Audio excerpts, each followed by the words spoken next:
एक राजा था जिसका नाम रामधन था। उनके जीवन में सभी सुख थे। राज्य का कामकाज भी ऐशो आराम से चल रहे था। राजा के नैतिक गुणों के कारण प्रजा भी बहुत प्रसन्न थी और जिस राज्य में प्रजा खुश रहती है वहाँ की आर्थिक व्यवस्था भी दुरुस्त होती है।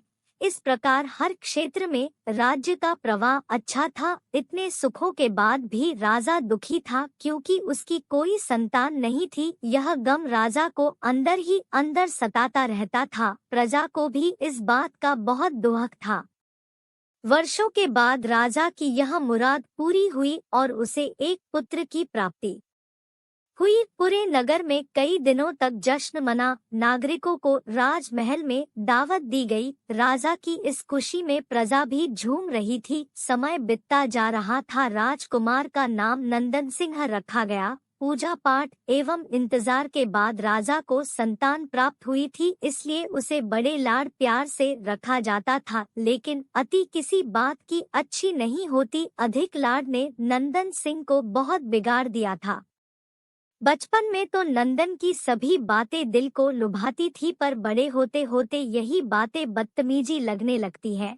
नंदन बहुत ज्यादा जिद्दी हो गया था। उसके मन में अहंकार आ गया था। वो चाहता था कि प्रजा सदैव उसकी जय जयकार करे, उसकी प्रशंसा करे। उसकी बात ना सुनने पर वो कोलाहल मचा देता था। बेचारे सैनिकों को तो वो पैर की जुती ही समझता था। आए दिन उसका प्रकोप प्रजा पर उतरने लगा था। वो खुद को भगवान के समान पूजता देखना चाहता था। आयु तो बहुत कम थी लेकिन अहम कई गुना बढ़ चुका था। नंदन के इस व्यवहार से सभी बहुत दुखी थे।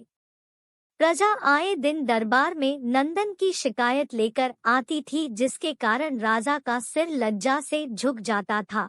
यह एक गंभीर विषय बन चुका था। एक दिन राजा ने सभी खास दरबारियों एवं मंत्रियों की सभा बुलवाई और उनसे अपने दिल की बात कही कि वे राजकुमार के इस व्यवहार से अत्यंत दुखी है।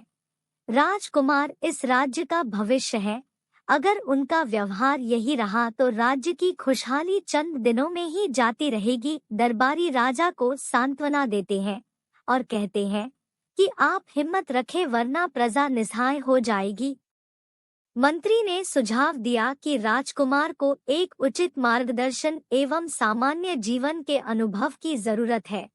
आप उन्हें गुरु राधागुप्त के आश्रम भेज दीजिए। सुना है वहां से जानवर भी इंसान बनकर निकलता है।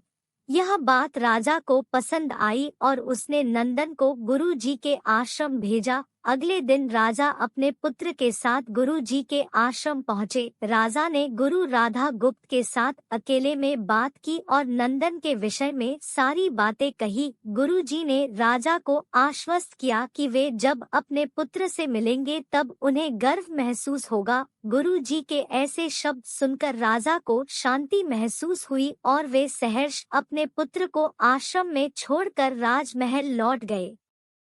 अगले दिन सुबह गुरु के खास चेले द्वारा नंदन को भिक्षा मांगकर खाने को कहा गया, जिसे सुनकर नंदन ने साफ इनकार कर दिया। चेले ने उसे कह दिया कि अगर पेट भरना है तो भिक्षा मांगनी होगी और भिक्षा का समय शाम तक ही है, अन्यथा भूखा रहना पड़ेगा। नंदन ने अपनी अकड़ में चेले की बात नहीं मानी और शाम होते होते उसे भूख लगने लगी, लेकिन उसे खाने को नहीं मिला। दूसरे दिन उसने भिक्षा मांगना शुरू किया। शुरुआत में उसके बोल के कारण उसे कोई भिक्षा नहीं देता था, लेकिन गुरुकुल में सभी के साथ बैठने पर उसे आधा पेट भोजन मिल जाता था। धीरे धीरे उसे मीठे बोल का महत्व समझ आने लगा और करीब 1 महीने बाद नंदन को भर पेट भोजन मिला, जिसके बाद उसके व्यवहार में बहुत से परिवर्तन आए। इसी तरह गुरुकुल के सभी नियमों ने राजकुमार में बहुत से परिवर्तन किए, जिसे राधा गुप्त जी भी समझ रहे थे। एक दिन राधा गुप्त जी ने नंदन को अपने साथ सुबह सवेरे सैर पर चलने कहा। दोनों सैर पर निकल गए। रास्ते भर बहुत बातें की। गुरु जी ने नंदन से कहा कि तुम बहुत बुद्धिमान हो और तुम में बहुत अधिक ऊर्जा है। जिसका तुम्हें सही दिशा में उपयोग करना आना चाहिए। दोनों चलते चलते एक सुंदर बाग में पहुंच गए, जहां बहुत सुंदर सुंदर फूल थे जिनसे बाग महक रहा था। गुरुजी ने नंदन को बाग से पूजा के लिए गुलाब के फूल तोड़ने कहा। नंदन झट से सुंदर सुंदर गुलाब तोड़ लाया और अपने गुरु के सामने रख दिए। अब गुरुजी ने उसे नीम के पत्ते तोड़कर लाने कहा। नंदन वो भी ले आया। अब गुरुजी ने उसे एक गुलाब सूंघने दिया और कहा, बताओ कैसा लगता है। नंदन ने गुलाब सूंघा और गुलाब की बहुत तारीफ की। फिर गुरुजी उसे नीम के पत्ते चखकर उसके बारे में कहने को कहा।